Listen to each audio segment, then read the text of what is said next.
après, bordelais, on sait qu'il y a des endroits qui font plus de bruit que d'autres. C'est la ville et la ville, ça fait du bruit, quoi.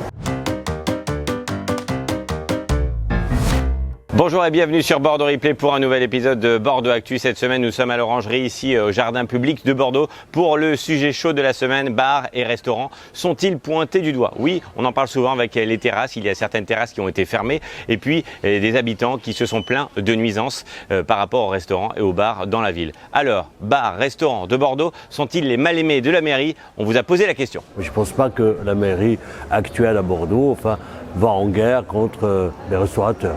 Je pense avoir habité à Bordeaux-Centre, j'ai été le premier aussi à souffrir entre guillemets du bruit généré par les gens qui vont au resto, etc. Mais en même temps, c'est la ville, quoi.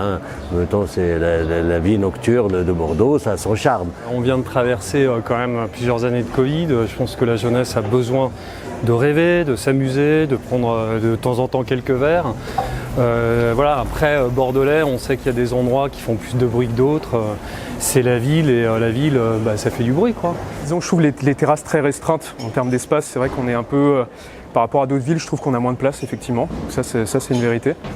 Après, est-ce que la mairie est responsable ou est-ce que c'est une question de terrain ça, je ne peux pas me prononcer, mais c'est vrai que les terrasses sont très, très exiguës, très étroites, et c'est vrai que c'est pas très agréable. Ça manque vraiment de terrasses à Bordeaux. Moi, je travaille rue des Remparts, et en fait, je sais que les commerçants n'ont plus la place pour être à l'aise, quoi. Il y a vraiment un changement ces derniers mois. Moi, je pense que plus il y a de terrasses, plus la ville est vivante, et vive les terrasses, quoi. Il faut qu'il y en ait à Bordeaux, et je trouve dommage qu'on les réduise.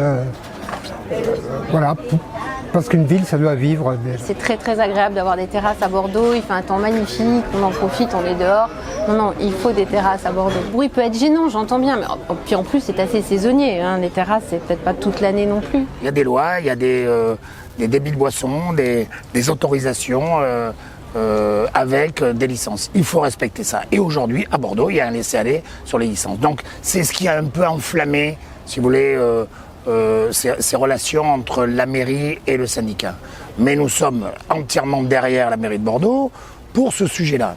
Sur le sujet des terrasses, bien évidemment, nous mettons en alerte la mairie de Bordeaux pour y aller mollo, que souvent c'est pas non plus le tenancier, l'exploitant, dirons-nous, qui va déborder volontairement avec sa terrasse. C'est le citoyen qui est assis avec la poussette et on peut citer l'exemple de chez Toto où l'exemple a été fait sur une personne qui a mis sa poussette en dehors de la limitation. Cette lettre qui a été envoyée d'ailleurs, parce qu'on parle de ce sujet-là, une lettre qui a été envoyée à l'ensemble des adhérents syndicats UMIH ou restaurateurs indépendants, elle indique qu'on souhaiterait que les lois soient plus respectées et qu'on fasse un peu plus attention à la ville et au débordement que ça peut créer. Moi, je ne suis pas tout à fait d'accord avec tout ça parce qu'il y a quand même des gens aussi qui respectent. Il y en a qui ne respectent pas, ça c'est vrai.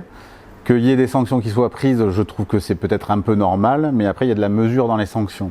Et les sanctions des fois ne sont à mon sens pas appropriées à la faute qui a été engendrée. Aujourd'hui, c'est ça qu'il faut regarder aussi, l'antériorité, et que des gens qui habitent depuis peu dans le quartier et qui ont eu une certaine tranquillité 2020-2021, parce que nos établissements étaient fermés, oui, ok, mais l'antériorité doit prévaloir sur le sujet.